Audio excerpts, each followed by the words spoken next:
In the darkest nights of World War II, as tens of thousands died beneath the relentless raids of the London Blitz, the world realized terror wasn't limited to daylight. While most armies clung to hopeless searchlights, America unleashed a different answer: a radar-guided predator built to hunt invisible enemies, a technological phantom known as the P-61 Black Widow. This wasn't just the most heavily armed fighter of the war. It rewrote what was possible, giving birth to a new kind of aerial warfare that left enemy crews dreading the darkness itself. Yet, its true story slipped through the cracks of history. Why did the nightmare fighter vanish from legend, and what secrets have been buried ever since? The City of London, 1940. Sirens wail through the blacked-out streets as families huddle in basements and shelters, listening for the distant rumble that means another wave is coming. Night after night, German bombers sweep in over the Thames, invisible but for the drone of engines and the sudden shattering roar of explosives. The Blitz has begun, and the darkness itself has become an enemy. In just 8 months, more than 43,000 civilians are killed. 1 in 6 Londoners loses their home. Searchlights claw at the sky, tracing thin white lines across the clouds. But the bombers are ghosts, untouchable, almost always gone before the anti-aircraft guns can find them. Ground radar gives warning, but it cannot fight. The defenders are nearly blind. Each new raid brings fresh terror. Fire crews race through streets already cratered and burning, while rescue workers dig for survivors in the rubble. Hospitals overflow. The city's heart keeps beating, but every night it is pounded anew. The blackout is total. No headlights, no shop windows, not even the glow of a cigarette. Darkness is supposed to be protection, but in London, it is the weapon of the attacker. Military observers from the United States watch and take notes. Among them is General Delos Emmons, who sees firsthand how the Luftwaffe's night campaign is breaking the rules of war. Conventional fighters, designed for daylight, are useless here. The RAF tries to improvise, sending up Hurricanes and Spitfires in the dark, but they might as well be flying blindfolded. Enemy bombers slip through the gaps, drop their loads, and vanish before anyone can react. The limits of technology are brutally clear. Early radar sets are massive, fragile, and fixed to the ground. Pilots rely on guesswork and luck, chasing shadows. For every bomber shot down, dozens more get through. Londoners begin to dread the sunset. The cost is not just measured in lives lost or buildings destroyed. Morale cracks with every unanswered raid. The sense of helplessness grows. If the night cannot be defended, then nowhere is truly safe. In the war rooms and airfields, a single question hangs in the air. How do you fight an enemy you cannot see? It is in this terrifying void that a new idea takes root. An aircraft that can hunt in the dark, guided not by sight, but by invisible waves. Something radical, something that will change the very meaning of night. The world waits, battered and sleepless, for an answer. Northrop's design shop in Hawthorne, California, buzzed with urgency in the winter of 1941. The Army's contract, signed in January, demanded something the world had never seen: a night fighter built from the ground up to hunt in total darkness. Jack Northrop and his chief of research, Vladimir Pavleka, sketched out a blueprint that broke every rule in the book. Instead of a single fuselage, they chose a twin-boom layout, echoing the P-38 Lightning, but on an entirely different scale. This configuration offered more than just visual drama. It freed up the central nacelle for the 3-man crew and the massive SCR-720 radar, a system so advanced it could pick up enemy aircraft from 5 to 16 miles out, even in the worst weather.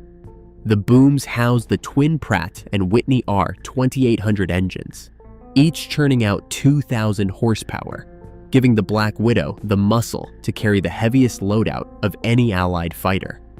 The cockpit was a study in calculated coordination. Up front, the pilot sat high for maximum visibility. Directly behind, the gunner managed the dorsal turret, which could swivel a full 360 degrees and elevate straight up, providing a deadly umbrella of .50 caliber fire. At the rear, the radar operator was cocooned in a bubble canopy, eyes locked on the glowing green scopes of the SCR-720. Communication flowed through intercom, every word and bearing critical as the crew stalked their prey in the black. Integrating the radar was a feat that bordered on obsession. The 415-pound system, with its rotating dish and tangle of cables, required new approaches to weight distribution and vibration damping. Northrop's engineers carved out the nose for the scanner, while the rest of the electronics filled the belly and side panels of the nacelle. The twin-boom structure kept the wings rigid and vibration-free, a necessity for the sensitive radar and for the pilot's control during high-speed intercepts. Armament was uncompromising. 4 20mm Hispano cannons lined the belly, each capable of ripping through enemy bombers with a single burst. Above, the 4-gun turret could be slaved to the gunner, the pilot, or even the radar operator, depending on the threat. This flexibility meant the Black Widow could deliver a wall of fire from any angle at any moment. Every choice in the P-61's design reflected a single purpose: to erase the advantage of darkness. The twin-boom frame, the heavy guns, the 3-man crew, and the radar. Each element was a direct answer to the chaos and helplessness witnessed during the Blitz. By the time the first prototype took flight in May 1942, Northrop's team had delivered not just an aircraft, but a new breed of hunter. The Black Widow was ready to turn the night from enemy territory into American domain. Flying out of Saipan on June 30th, 1944, Second Lieutenant Dale Haberman and his radar operator, Flight Officer Raymond Mooney, cut through the black Pacific sky in their new P-61A Black Widow. Their call sign was Moon Happy. For hours, nothing but static and engine noise. Then, a terse transmission from ground control, an incoming contact, vectoring straight for them. Somewhere out there, a Japanese G4M2 Betty bomber was making its run, confident that darkness would keep it safe. But the night belonged to someone else now. Moon Happy's SCR-720 radar painted a ghostly green trace across the operator's scope. Mooney called out bearings, guiding Haberman until the Betty drifted into invisible crosshairs. The Japanese crew, blind to the threat, kept their course, never realizing they'd already been found. Instead of charging in, Haberman let the bomber pass overhead, then swung his heavy fighter into a tight 180-degree turn, engines howling in the gloom. Now, Moon Happy sat right on the Betty's tail, unseen and unheard. The Betty's escort, a lone Zero, finally caught a glimpse of the Black Widow's silhouette and dove in to intercept.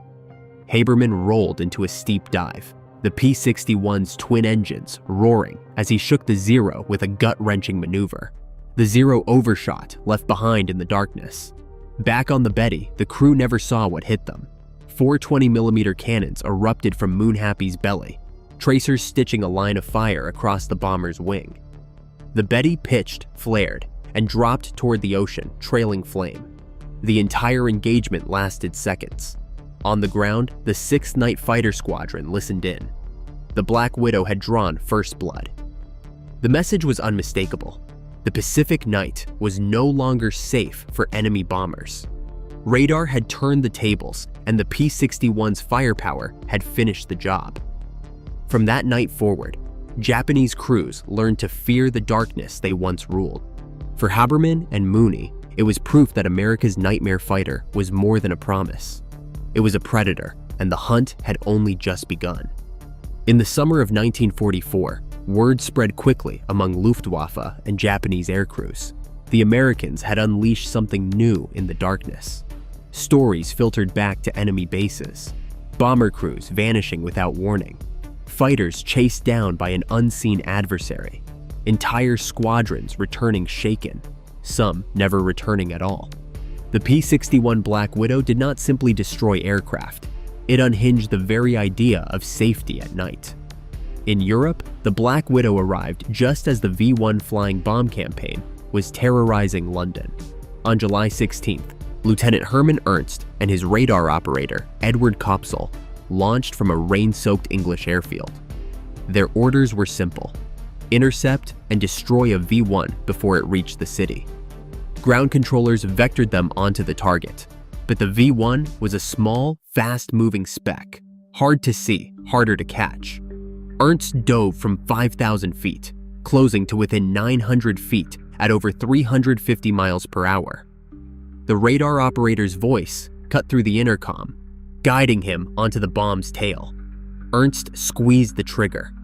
The gun spat fire, and the V-1 exploded in midair, tumbling into the channel. It was the first V-1 destroyed by a P-61, and the first Black Widow kill in the European theater.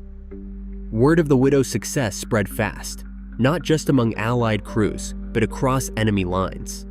German pilots began reporting strange encounters, being tracked at night, stalked by an unseen foe, then suddenly under fire from an angle they couldn't anticipate. Some Luftwaffe crews, convinced they were being hunted by radar, began flying erratic patterns, jettisoning bombs early or hugging the ground at dangerous altitudes. British intelligence intercepted chatter, describing a new American night fighter, one that could see through clouds and darkness, a machine that made even veteran pilots nervous to fly after sundown. In the Pacific, the effect was even more pronounced. Japanese bomber crews, once confident in the safety of darkness, now faced a predator that struck without warning. Reports surfaced of pilots ditching their aircraft into the sea rather than risk a night engagement. On several occasions, Black Widow crews forced enemy planes down through pursuit alone, never firing a shot. Just the threat was enough to send pilots into fatal mistakes. The mere possibility of a P-61 lurking in the black sky changed enemy tactics overnight. Bombing runs grew shorter, less frequent. Some squadrons refused to fly at all unless the moon was full. The Black Widow's reputation grew with every mission. Enemy air crews began to fear not just the loss of their machines, but the sense that nowhere, no altitude, no cloud bank, no shadow was beyond its reach. The night, once a shield, had become a trap. August 15th, 1945. The war is over. At least, that's what the world believes. But on the tarmac at Ieshima, Captain Lee Kendall and his crew are climbing into the cockpit of a P-61B Black Widow, call sign Lady in the Dark. Orders are clear: patrol the skies, intercept anything that moves. Even now, nobody trusts the silence. Somewhere out there, pockets of resistance might still be flying. Kendall's Black Widow lifts off into a night thick with uncertainty. The SCR-720 radar hums in the nose, its sweeping beam slicing through the Pacific gloom. On the scope, a faint blip appears. Ground control vectors them in. Unknown contact, heading south, low over the water. Kendall brings the throttles forward. The chase is on. The enemy pilot, flying a Nakajima Ki 44 Tojo, never sees the Widow coming. He banks hard, desperate to shake the pursuer he cannot see. The Black Widow's engines rumble in the dark, but the crew holds fire. There's no need. The Tojo pitches and dives, cutting back over the waves, frantic to escape. Panic takes the controls. The Japanese fighter wobbles, then drops, straight into the sea. No shots fired, just the relentless pressure of a hunter that owns the night. Minutes later, another contact. Again, Lady in the Dark closes in, radar operator calling out the angles. The second enemy aircraft tries the same desperate dance. Again, it ends in a crash. Another pilot driven to destruction by the presence he can't see. 2 enemy losses, not a single round expended. In the official mission report, the tally is simple: 1 Jap Tojo destroyed. But the reality is stranger. Kendall's crew has delivered a final message, not with firepower, but with fear. On the last night of the war, the P-61 claims the ultimate silent kill. The Black Widow's reign ends not in a blaze of gunfire, but in the eerie quiet of a sky it has made its own. By the time the P-61 Black Widow arrived in numbers, the war's great night battles were already fading. The first production models rolled off the line in late 1943, but it wasn't until June 1944 that Black Widows began regular combat patrols. Jet fighters were already on drawing boards, and the world's attention had shifted to the daylight duels of Mustangs and Thunderbolts. In the final accounting, only 706 Black Widows were built, and most would never see true combat. The end came quietly. With peace came budget cuts, and the Air Force, eager to embrace the jet age, moved swiftly to clear the decks. Hundreds of P-61s were flown to storage yards, their engines still warm from patrol. By 1950, nearly all had been scrapped, melted down without ceremony, their radar sets stripped for parts. Today, only 4 Black Widows remain, silent relics in museum halls and restoration hangars, reminders of a fleet that once owned the night. Yet the Black Widow's influence lingered in ways no headline could capture. The lessons learned from its radar intercepts, crew coordination, and heavy armament set the blueprint for a new generation of interceptors.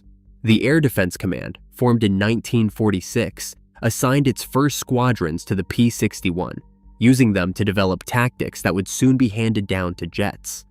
When the Soviet threat loomed, the Air Force issued a requirement for a new all-weather interceptor, fast, radar-equipped, and crewed by 2.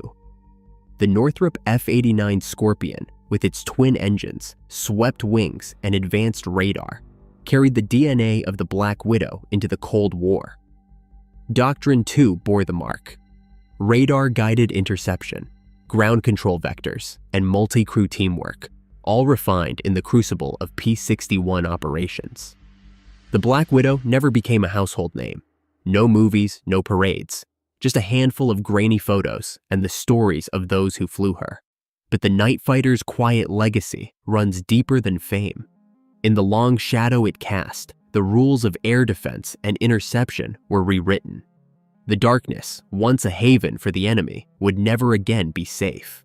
In June 1944, the P-61 Black Widow claimed its first kill over Saipan, proving that radar-guided night fighters could dominate the darkness. By war's end, it had hunted bombers, intercepted V-1 rockets, and achieved the last Allied air victory of World War II without firing a single shot. Documents show only 4 P-61s survived today, while thousands were scrapped as the jet age dawned. Some technical details about its missions and radar systems remain classified or lost. Yet the Black Widow's innovations, twin engines, advanced radar, and heavy armament, influenced generations of Cold War interceptors. Although overshadowed by more famous fighters, the evidence is clear. The P-61 redefined night combat. Its legacy endures in every modern aircraft designed to control the skies after dark.